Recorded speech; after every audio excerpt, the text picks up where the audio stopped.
Habang nga po ako ay nag-iwa ng luya, ako naman po ay pinapaiyak ng sibuyas. Kaya tapos ko na po siyang hinihiwa.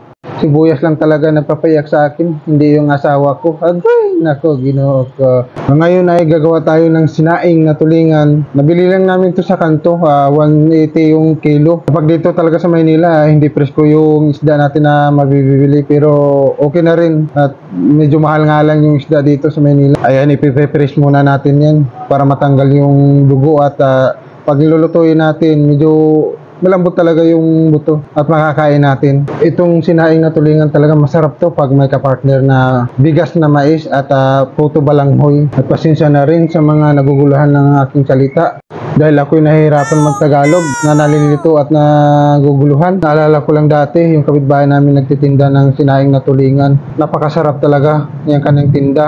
Kaya ngayon, sinubukan ko rin magluto ng sinaing na tulingan. Masarap pa naman ako magluto. Marami-rami na naman makain ko nito mamaya. Siyempre, proud ako sa sarili ko dahil ako nagluto. Bala yung mga basag ngayon kung anong sasabihin nila. Bungkag na sa dambahawani. Nagiwan na rin ako ng sibuyas para isama sa ating pangpalasa. Masarap kasi din to pag may sibuyas. Dalawang sibuyas nga po ito na malalaki. At siyempre, hindi mawawala yung luya sa ating pangpalasa. At pagpatanggal din po ito ng langsa ng isda. Habang nga po ako ay nag-iwan ng luya, ako naman po ay pinapaiyak ng sibuyas. Kaya tapos ko na po siyang hinihiwa.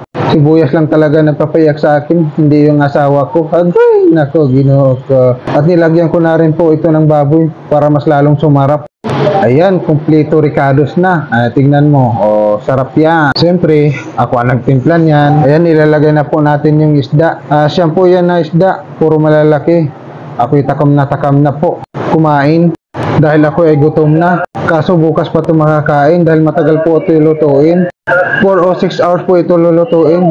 Sobrang tagal talaga, no? Ayan, tapos ko nang ilagay yung isda sa ating kaldero. Titimplahan na lang po yan. Ayan, maghiwa tayo ng sili. Siling pula yan para mas masarap at manghang. Para may gana din tayong kumain. Siyempre, hindi mawawala yung pamintang durog.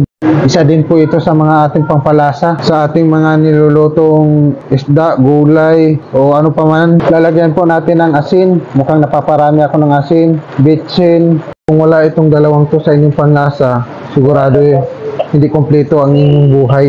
Parang asawa mo lang yan eh. Pag wala yung asawa mo, malungkot ka. Hindi kompleto yung araw mo. Totoo ba yun? Yan, nilalagyan ko na po ng suka yan. Manghang po yan. Sukang tuba po yan. Yung tuba ang galing niyog at nilalagyan ko na rin ng kaunting tubig yan. Yun, masarap na yan. Dahil sa pagluluto na itong sinaing na tulingan, napilitan talaga ako mag voice over. At ang hirap talaga pala mag voice over. Lalo na pag nagtatagalog din. Nahirapan din ako magsalita. Sus, paano ba to? Ano ba itong pinapasukan ko talaga? Yung asawa ko naman, nagasindi ng uling para magbaga. Para ilagay na po yung gagawin nating sinaing. At nilalagyan ko na rin po ng sinigang yan. Dahil walang walang kamyas. Kaya sinigang na lang nilagay ko. Nakalipas ng mahaba-habang oras, ayun po, luto na po ang ating sinaing na tulingan.